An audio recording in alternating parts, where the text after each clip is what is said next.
Hello friends, welcome back to our channel knowledge Shala by Nidhi Jain. Friends, अगर आप इस channel पे पहली बार आए हैं तो चैनल को सब्सक्राइब कर लीजिएगा। वीडियो पसंद आता है तो वीडियो को लाइक किया कीजिए, वीडियो के नीचे कमेंट किया कीजिए। रिसर्च स्टार्ट कर चुके हैं हम। एक रिसर्च का वीडियो मैं ऑलरेडी डाल चुकी हूँ और एक रिसर्च में वेरिएबल जो कि बहुत इंपॉर्टेंट टॉपिक है उसका भी वीडियो मैं ऑलरेडी चैनल पर डाल चुकी हूँ। अगर आपके ये दो वीडियोस मिस हो गए हैं तो प्लीज़ आप इनको देख लीजिएगा। नॉलेज शाला बाय निधि जैन के नाम से हमारा टेलीग्राम चैनल भी है जहाँ पे मैं नोट्स की पीडीएफ आपके साथ शेयर करती हूँ। तो अगर आपने ज्वाइन नहीं किया है तो आप टेलीग्राम चैनल भी ज्वाइन कर सकते हैं और इस चैनल को सब्सक्राइब कर लीजिएगा। फ्रेंड्स, रिसर्च जो है हमारे नेट जेआरएफ के एग्ज़ामिनेशन में बहुत ही स्कोरिंग यूनिट मानी जाती है और मैं आपको टाइप्स ऑफ रिसर्च और रिसर्च की जो यूनिट है बहुत ही डिटेल में करवाऊंगी। छोटे छोटे वीडियोस बनाकर पूरा रिसर्च को हम बहुत अच्छे से कवर करेंगे, इसलिए आप अपने दोस्तों के साथ इस चैनल को शेयर किया कीजिए। Friends, I have qualified UGC net JRF in management with all India rank. Also, I have qualified NTA NET in commerce with 99.33 percentile. तो दो बार लगातार एग्ज़ाम निकालने के बाद मुझे बहुत अच्छे से पता है कि एग्ज़ाम में कौन सी यूनिट्स कौन से टॉपिक्स स्कोरिंग है, तो हम पहले उन्हीं को ही कवर कर रहे हैं। चलिए फ्रेंड्स, स्टार्ट करते हैं टाइप्स ऑफ रिसर्च। देखिए फ्रेंड्स, यहाँ पे मैं आपको एक ओवरव्यू दे देती हूँ इस स्लाइड में, फिर हम डिटेल में one by one types of research करेंगे। हिस्टोरिकल रिसर्च में क्या होता है दोस्तों, हम पास्ट डेटा का यूज़ करते हैं। ठीक है, पास्ट के डेटा को लेकर अगर हम कोई रिसर्च कर रहे हैं तो उसको हम हिस्टोरिकल रिसर्च कहते हैं। क्वालिटेटिव रिसर्च बहुत टाइप की होती है। एथनोग्राफिक रिसर्च, जिसमें हम कल्चर की स्टडी करते हैं, डिटेल में भी करेंगे हम, एक बार मैं आपको ओवरव्यू दे रही हूँ। नरेटिव रिसर्च होती है जहाँ पे हम स्टोरी के फॉर्म में रिसर्च करते हैं। फिनोमेनोलॉजिकल होती है जहाँ पे हम एक कॉन्सेप्ट को स्टडी करते हैं, एक फिनोमेनन को स्टडी करते हैं। ग्राउंडेड थ्योरी वो होती है जहाँ पे हम बेस से स्क्रैच से स्टडी करते हैं। केस स्टडी आप सब ने पता ही है, आप सब ने कर रखी है। केस स्टडी में एक पर्टिकुलर कंपनी का केस लेकर हम रिसर्च करते हैं। एक्शन रिसर्च, जो कि एनटीए की फेवरेट टॉपिक है, हर एग्ज़ाम में इससे एक क्वेश्चन पूछा जाता है। एक्शन रिसर्च हमने जो भी हमें दी थी एक्शन रिसर्च, वो हमें कर्ट लेविन ने दी थी। कर्ट लेविन ने एक्शन रिसर्च कॉइन किया था। ये एक ऐसी रिसर्च होती है जो करंट सिचुएशन पर, करंट प्रॉब्लम के लिए की जाती है और इस रिसर्च को करने के लिए बहुत ज़्यादा नॉलेज का होना ज़रूरी नहीं होता। ये रिसर्च प्रैक्टिशनर्स के द्वारा भी की जा सकती है। फिर होता है सर्वे, जब हम लोगों से मिलते हैं, उनसे ओपिनियन लेते हैं, तो हम उसको सर्वे कहते हैं। कॉजल कंपैरेटिव होता है जहाँ पे हम कॉज एंड इफ़ेक्ट को कंपैरेटिवली स्टडी करते हैं। ठीक है, फिर आता है सिंगल सब्जेक्ट, जिसमें हम वन वेरिएबल को स्टडी करते हैं। एक्सपेरिमेंटल और क्वाजी एक्सपेरिमेंटल रिसर्च होती हैं। एक्सपेरिमेंटल एक ट्रू एक्सपेरिमेंट होता है, जबकि क्वाजी एक्सपेरिमेंटल ट्रू एक्सपेरिमेंट नहीं होता है। कंटेंट एनालिसिस में हम कंटेंट की स्टडी करते हैं, बहुत सारा कंटेंट लेते हैं, उसको स्टडी करते हैं। चलिए वन बाय वन करेंगे cover. Types of research from the view point of application. Application मतलब रिसर्च किसके ऊपर अप्लाई है। देखो, प्योर रिसर्च और अप्लाइड रिसर्च एप्लीकेशन के बेसिस पे दो टाइप्स हैं। प्योर रिसर्च को फंडामेंटल रिसर्च भी कहा जाता है। फंडामेंटल रिसर्च क्यों कहते हैं इसको, क्योंकि ये वो रिसर्च है जो थ्योरी बिल्डिंग में काम आती है। मतलब अगर आप किसी टॉपिक को लेकर बिल्कुल ही नए हैं, आपको उस टॉपिक पे कोई भी नॉलेज नहीं है, तो आप बेसिक से स्टार्ट करेंगे और अपनी नॉलेज को पहले बिल्ड करेंगे, उस रिसर्च को कहते हैं फंडामेंटल रिसर्च या फिर प्योर रिसर्च। फिर आती है अप्लाइड रिसर्च। जब आप फंडामेंटल में इकट्ठी की गई नॉलेज को अप्लाई करते हो एक लार्ज लेवल पर, larger part of the society, तो उसको हम कहते हैं अप्लाइड रिसर्च। इसी का छोटा पार्ट होता है बाद में एक्शन रिसर्च, जब हम क्या करते हैं, छोटे small part of the society को लेते हैं और उस पर रिसर्च करते हैं। ठीक है, अगर हम बात करें ऑब्जेक्टिव्स की, तो हमारे पास चार तरह की रिसर्च हैं। एक्सप्लोरेटरी रिसर्च, जब हम एक्सप्लोर करते हैं, आपने सुना होगा ना, हम कहते हैं कि ऑप्शंस एक्सप्लोर करो। ठीक है, जब हम अपना ग्रेजुएशन कंप्लीट करते हैं और पीजी में जाते हैं, तो आप अपने रिश्तेदारों से, अपने घर वालों से पूछते हो, रिलेटिव से, फ्रेंड से, कि हम पीजी में क्या करें, तो वो लोग बोलते हैं कि पहले आप ऑप्शंस एक्सप्लोर करो।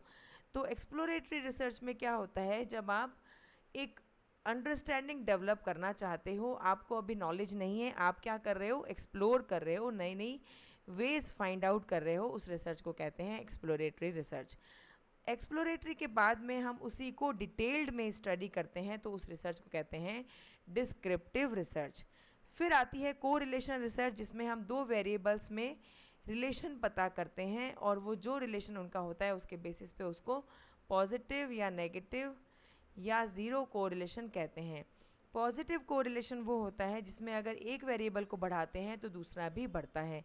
जैसे अगर आप हार्ड वर्क बढ़ाओगे तो आपके एग्ज़ाम का रिज़ल्ट, आपके मार्क्स भी क्या होंगे, बढ़ेंगे, मार्क्स अच्छे आएंगे। नेगेटिव कोरिलेशन वो होता है जिसमें आप एक चीज़ को बढ़ाते हो तो दूसरी चीज़ कम होती है। जैसे अगर आप यूट्यूब पे एंटरटेनमेंट वीडियो ज़्यादा देखोगे, नॉलेजशाला को कम देखोगे तो आपके मार्क्स क्या होंगे, कम हो जाएंगे। ज़ीरो कोरिलेशन वो होता है जिसमें कोई कनेक्शन नहीं है। जैसे अगर मैं कहूँ कि आज बारिश होगी तो आपका रिज़ल्ट अच्छा आएगा, ये कोई कोरिलेशन नहीं है, ये ज़ीरो कोरिलेशन है, नो कोरिलेशन है, क्योंकि बारिश का आपके रिज़ल्ट से कोई लेना देना नहीं होता है। ठीक है, अब मैं आज की वीडियो में आपको एक कंप्लीट अंडरस्टैंडिंग दे दूंगी। उसके बाद मैं हर रिसर्च पे एक से 6 से 7 मिनट का वीडियो बनाऊंगी। जैसे प्योर रिसर्च पे एक 6 मिनट का वीडियो, अप्लाइड पे एक, एक्शन पे एक। ठीक है, तो जिससे क्या होगा, आपको हर रिसर्च की एक डीप अंडरस्टैंडिंग हो जाएगी। और अगर आपको किसी रिसर्च में डाउट होता है तो आप उसकी इर्रेस्पेक्टिव वीडियो जाकर देख सकते हो और अपने डाउट्स को क्लियर कर सकते हो। ये आइडिया आपको अच्छा लगता है तो आप कमेंट सेक्शन में ज़रूर बताइएगा फ्रेंड्स। उसके बाद आता है एक्सप्लेनेटरी रिसर्च, जिसमें हम क्या करते हैं, एक्सप्लेन करते हैं, बहुत डिटेल्ड में स्टडी करते हैं। ठीक है, तो ये तो हो गए ऑब्जेक्टिव्स के बेसिस पर हमारे रिसर्च के टाइप्स। फिर होता है इन्फॉर्मेशन कैसी मिल रही है आपको। क्वांटिटेटिव रिसर्च, अगर आपको इन्फॉर्मेशन किस में मिल रही है, नंबर्स में मिल रही है तो उस रिसर्च को कहते हैं क्वांटिटेटिव रिसर्च। अगर आपको रिसर्च क्वालिटेटिव फॉर्म में मिल रही है, नंबर्स में नहीं मिल रही है, तो उसको आप कहोगे क्वालिटेटिव रिसर्च। ठीक है फ्रेंड्स, आई होप कि आपको क्लियर हो रहा होगा। अब हम करते हैं बेसिक रिसर्च और अप्लाइड रिसर्च का डिफरेंस। देखो, मैंने आपको बताया था ना, बेसिक रिसर्च का पर्पस क्या होता है, expand knowledge of processes of business and management. Basically basic research knowledge को इंक्रीज़ करने के लिए की जाती है। आपका यहाँ पे फोकस क्या रहता है, नॉलेज एनहांसमेंट। ठीक है, अगर मैं एक लाइन में आपको बताऊं, मैंने आपको पहले भी कई बार बताया है कि आप कीवर्ड्स पे फोकस किया कीजिए। तो बेसिक रिसर्च के कीवर्ड की अगर हम बात करें तो बेसिक रिसर्च का कीवर्ड क्या है, नॉलेज को एनहांस करना, नॉलेज को एनहांसमेंट करना, नॉलेज को बढ़ाना। ठीक है, deep understanding of a topic included in your basic research.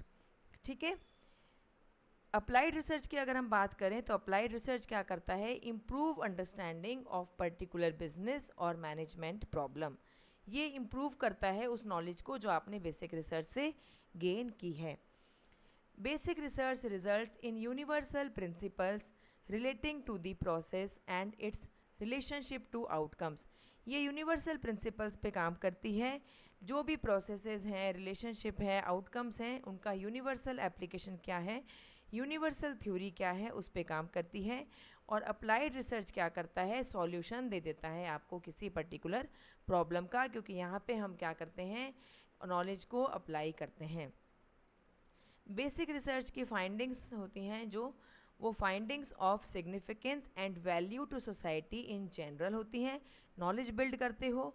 और यहाँ पे फाइंडिंग्स ऑफ प्रैक्टिकल रेलेवेंस होता है क्योंकि हम करके देखते हैं, and value to managers in organisation. Practical application होती है अप्लाइड में और थ्योरेटिकल एप्लीकेशन होती है बेसिक रिसर्च में। बेसिक रिसर्च किस कॉन्टेक्स्ट में की जाती है, undertaken by people based in universities. Universities में जो लोग काम कर रहे हैं वो करते हैं अपनी नॉलेज बढ़ाने के लिए। Choice of topic and objectives determined by the researcher. Researcher खुद अपनी पसंद का टॉपिक लेता है जिस पे उसको अपनी नॉलेज इंक्रीज़ करनी है। फ्लेक्सिबल टाइम स्केल होता है क्योंकि प्रैक्टिकल एप्लीकेशन नहीं है तो आप आराम से कर सकते हो, आपको सिर्फ अपनी नॉलेज को गेन करना है। अगर बात करते हैं अप्लाइड रिसर्च की तो ये undertaken by people based in a variety of settings including organisations and universities. Universities के साथ साथ ऑर्गेनाइजेशन में भी प्रैक्टिकल एप्लीकेशन के लिए, प्रैक्टिकल सॉल्यूशन के लिए किसी प्रॉब्लम की अप्लाइड रिसर्च की जाती है। ऑब्जेक्टिव्स नेगोशिएटेड होते हैं ओरिजिनेटर से, ठीक है। जो प्रॉब्लम बताएगा वो भी ऑब्जेक्टिव बताएगा। तो ऑब्जेक्टिव जो होते हैं वो ओरिजिनेटर एंड रिसर्चर दोनों मिलके नेगोशिएट करते हैं, और ये टाइट टाइम्स को स्केल्स पर, टाइट टाइम शेड्यूल पर की जाती है, क्योंकि इसमें प्रॉब्लम का सॉल्यूशन पता करना होता है। तो वो प्रॉब्लम इतने दिनों तक, 2 4 5 साल तक बिना सॉल्यूशन के हम नहीं झेल सकते। तो इसलिए इसको हम जल्दी करते हैं जिससे हमारी प्रॉब्लम क्या हो, दूर हो जाए, ठीक है। अब आते हैं कोरिलेशनल और एक्सपेरिमेंटल रिसर्च। कोरिलेशनल रिसर्च किसको कहते हैं? A study that looks at a consistent relationship between two things that are already occurring. दो वेरिएबल्स के बीच में रिलेशंस पता करते हैं हम कोरिलेशनल रिसर्च से, ठीक है। टाइप्स ऑफ कोरिलेशन क्या होते हैं? पॉजिटिव कोरिलेशन हो सकता है। पॉजिटिव कोरिलेशन कब होगा? जब आप एक वेरिएबल को बढ़ा रहे हैं तो दूसरा भी बढ़ रहा है। जैसे अगर आप अपना हार्डवर्क बढ़ाते हैं तो आपके मार्क्स भी बढ़ते हैं, ये पॉजिटिव कोरिलेशन है। नेगेटिव कोरिलेशन क्या होता है कि अगर आप एक चीज़ बढ़ाते हैं तो दूसरी चीज़ कम होती है, रिवर्स डायरेक्शन होती है।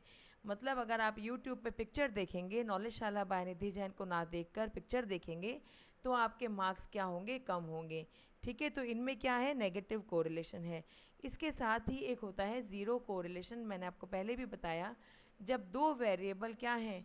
अनरिलेटेड हैं, एक दूसरे से बिल्कुल भी रिलेटेड नहीं है।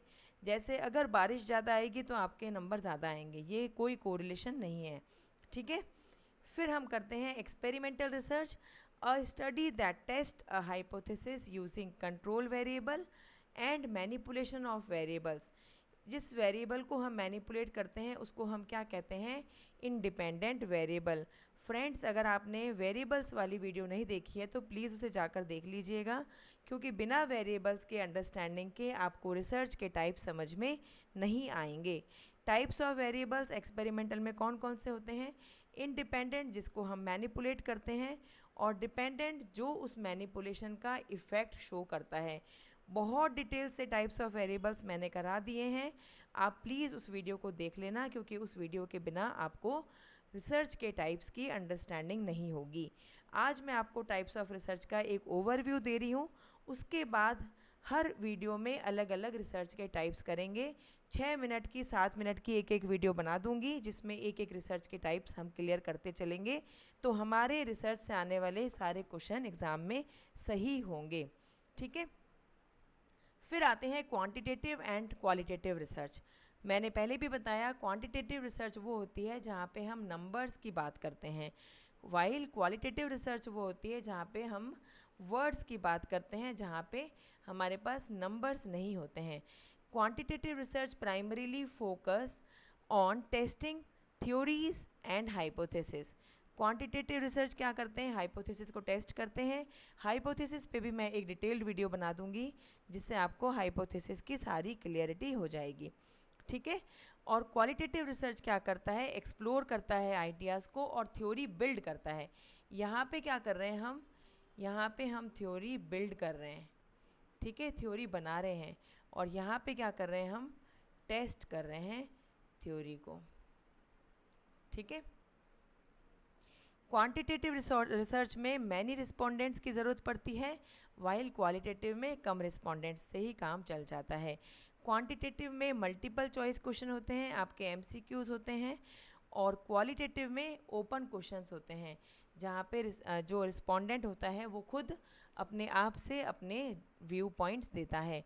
डेटा कलेक्शन मेथड्स क्या होते हैं? क्वांटिटेटिव में सर्वे, एक्सपेरिमेंट एंड ऑब्जर्वेशंस, और क्वालिटेटिव में क्या होता है? इंटरव्यू लेते हैं, फोकस ग्रुप करते हैं, केस स्टडी और लिटरेचर रिव्यू।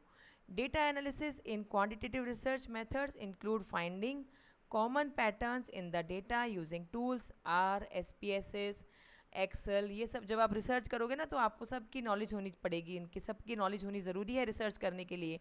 SPSS की, एक्सेल की, आर, ये सारे सॉफ्टवेयर्स होते हैं, ठीक है। एक बार नेट JRF का सिलेबस थोड़ा कवर हो जाए तो मैं आपको PhD से रिलेटेड गाइडेंस भी अपने इसी चैनल पे प्रोवाइड कर दूंगी। क्वालिटेटिव के लिए हम करते हैं thematic analysis, discourse analysis and content analysis. इन सब की मैं अलग अलग वीडियो बना दूंगी। थीमेटिक एनालिसिस क्या होता है, डिस्कोर्स एनालिसिस क्या होता है, सब की अलग अलग वीडियो बनाकर आपको डिटेल में समझा दूंगी, क्योंकि ये सारे टॉपिक्स वही हैं जो एग्ज़ाम में बार बार पूछे गए हैं और आगे भी पूछे जाएंगे। तो फ्रेंड्स, आपको ये वीडियो कैसा लगा प्लीज़ कमेंट करके बताइएगा। बहुत एफर्ट्स लगते हैं रिसर्च में, आपको बहुत ही अच्छे से बहुत डीप में जाके कराऊंगी, क्योंकि रिसर्च बहुत स्कोरिंग यूनिट है जिससे एग्ज़ाम में बहुत सारे क्वेश्चंस इनडायरेक्ट और डायरेक्ट पूछे जाते हैं। अगर आपने मेरा चैनल सब्सक्राइब नहीं किया है तो नॉलेज शाला बाय निधि जैन हमारा चैनल है, आपका चैनल है, उसे सब्सक्राइब कर लीजिए। नॉलेज शाला बाय निधि जैन के नाम से हमारा टेलीग्राम चैनल भी है, उसे भी ज्वाइन कर लीजिएगा। वहाँ पे मैं आपके साथ PDF नोट्स शेयर करती हूँ, जिससे आपको रिवीजन में बहुत हेल्प मिलती है। फ्रेंड्स, मैंने नेट JRF क्वालिफाई किया है मैनेजमेंट से विद ऑल इंडिया रैंक, और इसके साथ ही मैंने अपना नेट कॉमर्स से भी निकाला है विद 99.335 परसेंटाइल। तो यकीन मानिए आपकी तैयारी भी बहुत अच्छे से होगी अगर आप इस चैनल पे कंटिन्यू बने रहते हैं। चलिए फ्रेंड्स, पैनिक मत होइए, बार बार कहती हूँ, अपना ध्यान रखिए, पैनिक मत होइए, पढ़ाई को इन्जॉयमेंट के साथ में पढ़िए, तो आपका एग्ज़ाम ज़रूर क्लियर होगा। ध्यान रखिए friends, bye bye, take care.